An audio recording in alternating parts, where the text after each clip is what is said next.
Forest degradation and deforestation generate greenhouse gas emissions. If Costa Rica wants to become carbon neutral, it must reduce these emissions too. For this reason, since 2008, FONAFIFO began to elaborate a REDD+ strategy. The strategy entails a number of public policies and coordinated actions to stop the causes of forest degradation and deforestation. It also aims to increase carbon stocks in the country.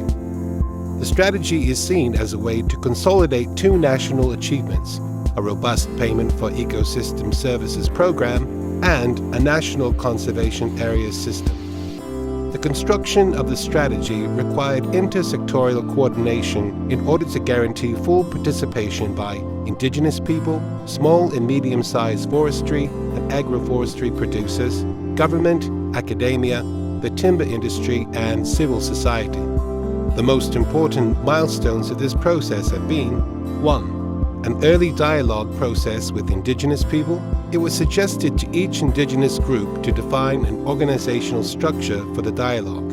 This led to 5 territorial clusters based on geographic, cultural, cosmogonic characteristics. The dialogue process was agreed in 3 stages: information, to build capacity on REDD+ and related topics; pre-consultation, to discuss and analyze strategic options; consultation, in which each represented group provided feedback to the strategy. In order to respect the principle of self-determination, indigenous communities carried out this process of information and pre-consultation themselves with government support. 2. The definition of preparation proposal, Costa Rica RPP, discussed and analyzed at a national workshop attended by representatives of 24 indigenous communities. 3. Throughout the process, the capacity building of indigenous counterparts in administration, organization, systemization of information was supported. 4.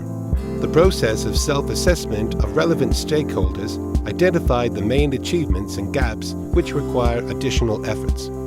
5. A continuous exchange of experiences and sectoral and cross-sectoral dialogues was facilitated through the Executive Committee, the Interagency Commission, national indigenous workshops, and national meetings. As with any transparent and participatory process, we have faced major challenges. To design a strategy for a program that does not yet have international negotiations supporting it. The management of many meetings generated expectations and confusion amongst participants about the benefits and risks. At the same time, there was international pressure for most countries to initiate this process, and this led to suspicions about the intentions. The reference level and the study of drivers of deforestation was finalized, but until after the discussion amongst relevant stakeholders took place. The learning curve of a REDD strategy is complex in the themes and requirements of each cooperation agency. The deadlines to present country products and some of the methodological frameworks of the FCPF do not match the reality of the country. There is no clarity about the links between emission reduction rights, rights of land tenure, and transfer of those rights at national and international level. A strategy that combines political and technical issues complicates the negotiations of policies and actions. All those challenges were addressed, and we can conclude that we have led a transparent and participatory process that has enabled stakeholders to build a national strategy.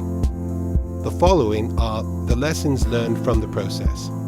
Clarity and knowledge about the different requirements of the process of preparation are needed before starting the dialogue with stakeholders.